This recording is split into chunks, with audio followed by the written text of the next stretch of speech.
Barbershop Conversations, man. Feel free to hit the subscribe button. So I want to shout out the subscriber. I never watched the young man's videos, but I saw a meme of the video when he was talking about casual boxing talk, and I saw that video and I asked a question yesterday. I don't know who he is. I know he's from New York. I'm from New York as well, but I just want to extend an olive branch. I don't know who this guy is. He's talking reckless. That's not my swag. I'm definitely not into that. I'm not afraid of you by any means necessary. I think everybody knows that. I put in 80 rounds a week, 100 rounds a week. That's not even where I'm going with that. But I'm just, as a man, as a black man, I've seen this on YouTube too many times. Too many to count. When I say too many, I don't want to mention their names because that means I'm being disrespectful to them and they may get back to them, but their channel hasn't grown. They get to a certain point and it just stops. The fight we need to be having, we can disagree on this boxing shit. We can do what we want with this boxing shit in terms of picking the fighter, breaking down the fighter, disagreeing with someone vehemently. But the fight we need to be having is that cop that killed Eric Gardner. Them 4 or 5 cops that didn't do nothing when Eric Gardner was being choked. As 78 says, if you want to be gangster, I need George Zimmerman's head. If you want to be gangster, I need you to make sure that that you have a legacy for your kids, and that's kind of where I'm at right now. I'm not really. I was like, I'm in my phase. Casual boxer, I want you to hit me on Instagram, Silent Heroes, because I want to have a real conversation with you, because I think that that public reckless shit, I'm not a fan of that, and especially as a black man. I always give the black man the benefit of the doubt. You understand what I'm saying? Whether it's through immaturity, whether they make one mistake, maybe 2, but at the end of the day, I don't know who you are. But that was my first time watching your video, because in its entirety, and I just want you, I want you to win, and I say this sincerely. I don't mean that if you watch my videos before, I don't know if you have or haven't, but that's kind of the stance I'm in. Honestly, I'm 40 years old now. I done had a few fights in my life. I'm not into that anymore. I'm in my turn water in the wine phase right now. Like everything I touches right now turns to gold, man. You know, I'll just keep it real with you. I just bought my daughter a property. I'm more mad at the interest rates being at 5 1/4 than I am at any white, you know what I mean? Like any black man, like, because I know I'm flipping subjects on you and shit like that, and I'm not trying to be disrespectful by no means.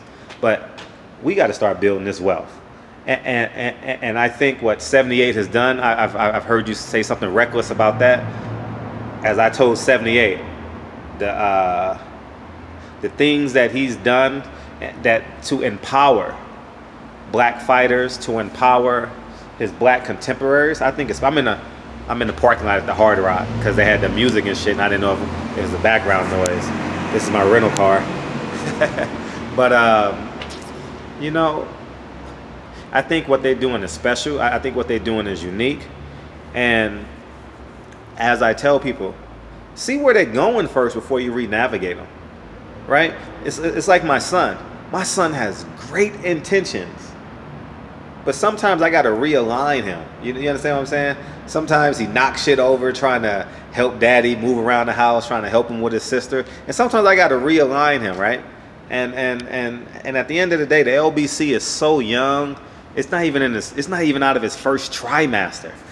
You understand what I'm saying? It's not even born yet.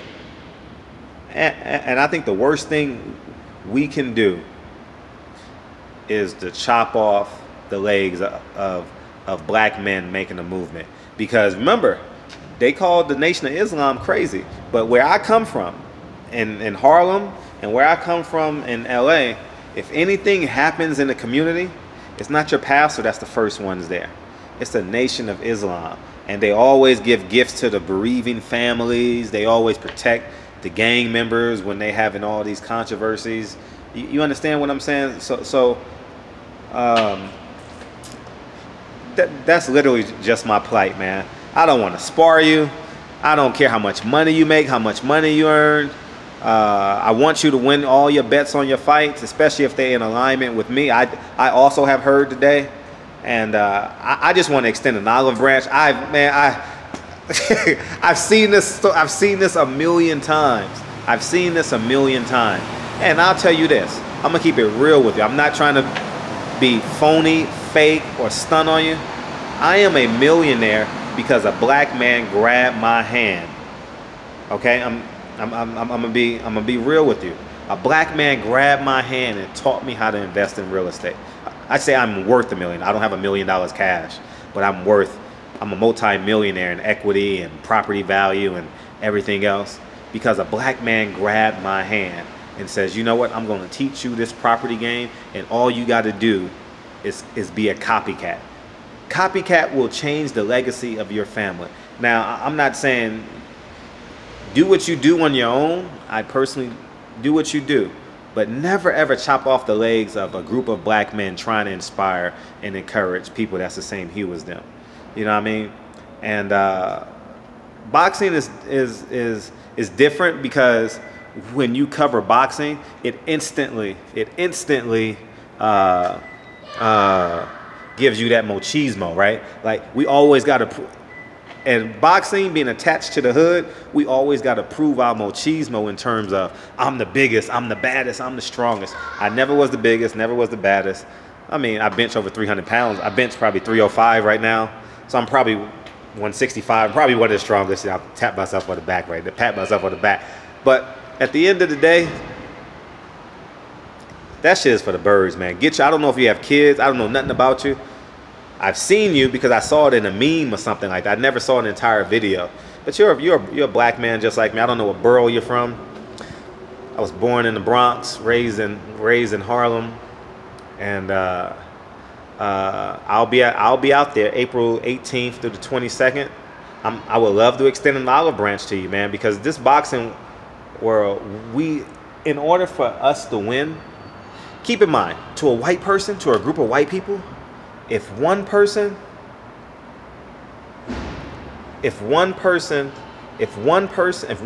man makes a mistake, he speaks for all the black men. You understand what I'm saying?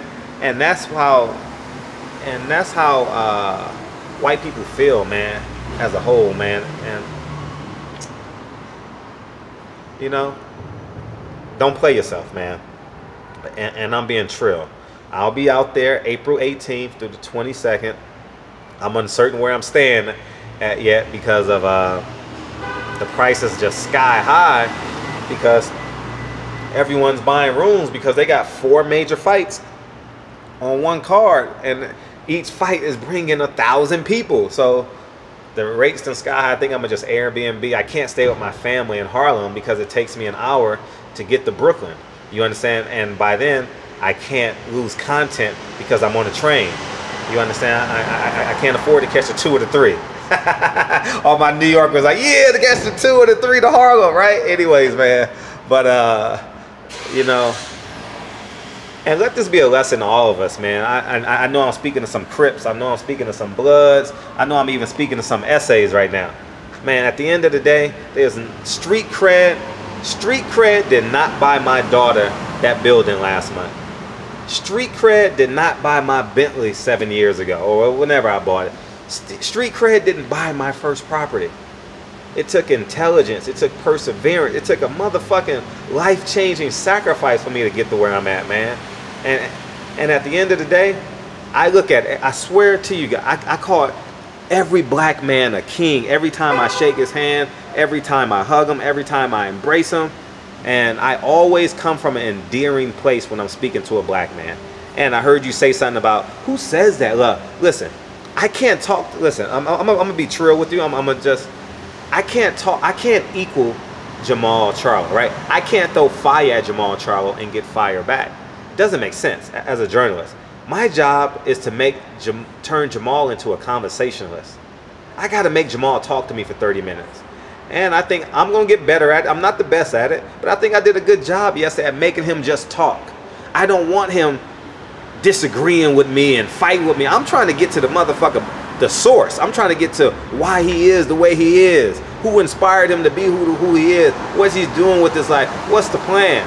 I know who the motherfucker's fighting June 9th, and he couldn't believe that I knew. You guys could probably see it in the video, and with that being said, it's not sucking another man's dick and all that shit. Man, we all got pride, and I keep it real with you. Sometimes you got to kiss ass till you can kick ass, and that's real. I went to college, so I know. I played the professor game. Oh, bringing the professor coffee, bringing the professor gift cards, you know, like that bullshit, because I was literally an inferior student in terms of putting forth effort. You know, not intellectually. I just didn't want. I wanted to play my Nintendo 64, Mario Kart, Madden, get bitches, and play basketball and football in college. That's all I wanted to do. I'm keeping it trill with y'all, man. I mean, it's no secret sauce to this shit, but if there is, it's called work ethic. And as I digress back to what I'm saying, I know I'm speaking to some blood, some Crips. I'm speaking to some that they call some real niggas in the hood, man. I'm not the most perfect person. I'm not the most intellectual person. I'm 5'7". I'm not the biggest person in the world. I know I can't whoop everybody's ass, and I'm not afraid of no man on this earth. But if I know I'm fucking about to fight a 6'5" man, I got to bring a mechanical advantage. I got to get a bat. I got to get a gun. I got to get a 2x4. I'm not dumb like that. And what I want you guys to understand is, we got to win the ultimate battle. And you know what that is? We got to change the economic paradigm in our community. The reason why that young lady is on the pole is because of opportunity and economics, man. The reason why you're selling drugs, the reason why you're selling that poison to our community is because of economics and opportunity, man. Right? That's what it boils down to. If we had the same economic opportunity as our quote-unquote white contemporaries in terms of their age, you know what I mean? I think it would be accepted. I'm about to give away these tickets, subscribers here, and I genuinely don't want to cut this video off, man. Maybe I should do a part 2. But man, I really want us to win. And Casual Boxing Talk, you inspired the show. I was a teacher for 7 years, so I may be coming off as a teacher. You know what I mean? But at the end of the day, save that shit. And you might call me soft, you might call me a bitch. I'm comfortable with that. I've been called that before. A white man has already called me a nigga. But I will say, it doesn't bother me when a white man calls me a nigga. It really, really, really, really hurts me and bothers me when a black man calls me that. And not from a standpoint of wanting to fight, but of wanting to take our message to the next level. And there's so many guys in the LDBC. I've met Town Biz twice. We talk every goddamn day. 78 texted me this morning. I speak to Black Fight Fan. You know what I mean? I text him. He'll call me from time to time.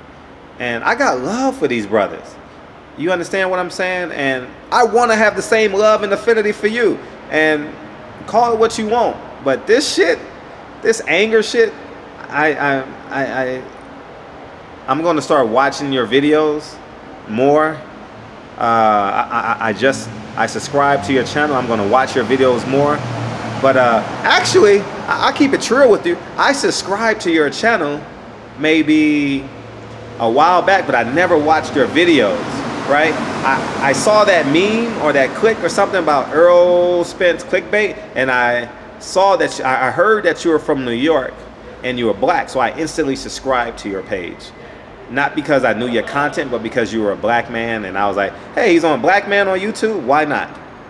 And so anyways, man, Barbershop Conversations, man. It's like 85 degrees in this fucking parking lot. You guys know these Vegas parking lots are fucking stupid. So I got heard tonight, and I want to meet you. Casual, I don't know your real name, Casual Boxing Talk. I want to meet you. I'll be in New York April 18th through the 22nd. We can go work out together. I'm not on no homosexual shit. That's not where I'm at. I'm definitely gonna get a boxing workout in while I'm in New York. I'm probably gonna go to Gleason's and get a workout in for like 90 minutes. We can go work out with me, talk the shit. We can dance in the ring a little bit if you want to spar a little bit. I mean, I'm not sparring full go because I'm working. I mean, we can go 60, 70%. I'm cool with that. We can do all that shit. That's not where I'm at. But I said all that to say not to throw the gauntlet to challenge you, but I think you need to fully understand that that I'm literally extending an olive branch because I've seen it so many.